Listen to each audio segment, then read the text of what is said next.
ትምህርት ሚኒስቴር በመላ ሀገሪቱ ምንም አይነት የቅድመ አንደኛ ደረጃ ትምህርት ቤቶች በሌለባቸው ወረዳዎች 1452 ቅድመ አንደኛ ደረጃ ትምህርት ቤቶችን ለመገንባት ከክልል ትምህርት ቢሮዎች ጋር ተፈራርሟል። በ2019 የትምህርት ዘመን ግንባታቸው ይጠናቀቃል የተባሉት ትምህርት ቤቶቹ ወደ ስራ ሲገቡ በመላ ሀገሪቱ ምንም አይነት የቅድመ አንደኛ ደረጃ ትምህርት ቤት የሌለበት ወረዳ አይኖርም ነው የተባለው። በፊርማ ስነ ስርዓቱ የተገኘው ብሩክ አስቀናው ዝርዝር አለው። በኢትዮጵያ ባለፉት ጊዜያት የቅድመ አንደኛ ደረጃ ትምህርት ቤቶች ቁጥር ከ4000 በታች እንደነበር የሚጠቅሰው ትምህርት ሚኒስቴር ካለፉት ቅርብ ዓመታት ወዲህ ማህበረሰቡን በማሳተፍ በተሰሩ የንቅናቄ ስራዎች የቅድመ አንደኛ ደረጃ ትምህርት ቤቶችን ቁጥር ከ34000 በላይ መድረሱን ገልጿል። የቅድመ አንደኛ ደረጃ ትምህርት ቤቶች በአብዛኛው የሚገኙት በከተሞችና የተሻለ የኢኮኖሚ ደረጃ ባላቸው አካባቢዎች ብቻ እንደነበር የሚገልጸው ሚኒስቴሩ በመላ ሀገሪቱ በሚገኙ ምንም የቅድመ አንደኛ ደረጃ ትምህርት ቤት በሌለባቸው ወረዳዎች 1452 ቅድመ አንደኛ ደረጃ ትምህርት ቤቶችን ለመገንባት የሚያስችል ስምምነት ከክልል ትምህርት ቢሮዎች ጋር በዛሬው ዕለት ተፈራርሟል። የድሬዳዋ ከተማ አስተዳደርን ጨምሮ በሁሉም ክልሎች ከሚገነቡት ቅድመ አንደኛ ደረጃ ትምህርት ቤቶች 726ቱ በትምህርት ሚኒስቴር በጀት የሚገነቡ ሲሆን እያንዳንዱ ክልልም በተገነባለት ትምህርት ቤት ቁጥር ልክ በወረዳዎቹ ሌሎች ትምህርት ቤቶችን የመገንባት ኃላፊነት እንደተጣለበትም ሚኒስቴሩ በመርሃ ግብሩ ላይ ገልጿል። ዛሬ የምናደርገው ፊርማ ከክልሎች ጋር እኛ ለምንሰራቸው ለእያንዳንዱ ክልሎችም አንዳንድ እንደሚሰሩ በጋራ ተስማምተን ኮንስትራክሽን በሚቀጥሉት 2 ሳምንታት ለማስጀመርና 2019 በሚጀምር ጊዜ እነኚህ ትምህርት ቤቶች ተጠናቀው እንዲያልቁ ለማድረግ ነው። ትምህርት ቤቶቹ የሚገነቡባቸው አካባቢዎች በክልል ብቻ የተመረጡ ሳይሆን ወረዳ ድረስ ተወርዶ ምንም አይነት የቅድመ አንደኛ ደረጃ ትምህርት ቤቶች የሌሉባቸው አካባቢዎች ተለይተው በመሆኑ ወደ ስራ ሲገቡ በሀገሪቱ የቅድመ አንደኛ ደረጃ ትምህርት ቤት የሌለው ወረዳ እንደማይኖርም ተገልጿል።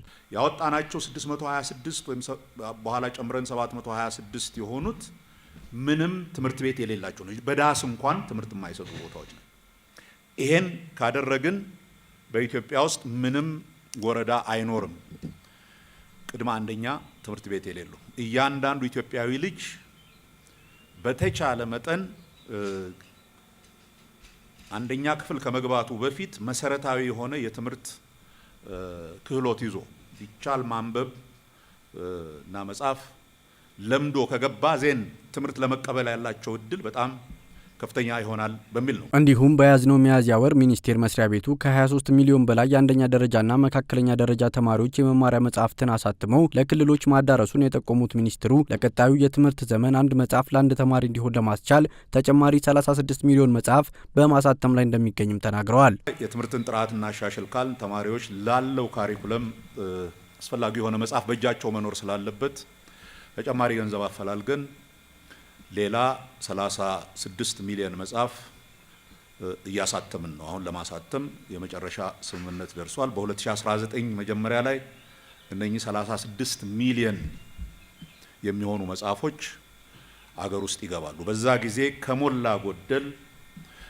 ክልሎች ካሳተሟቸው መጽሐፎች ጋር አብሮ ሙሉ ለሙሉ ተማሪዎች አንድ መጽሐፍ ለአንድ ተማሪ የሚደርስበት እናደርሳለን።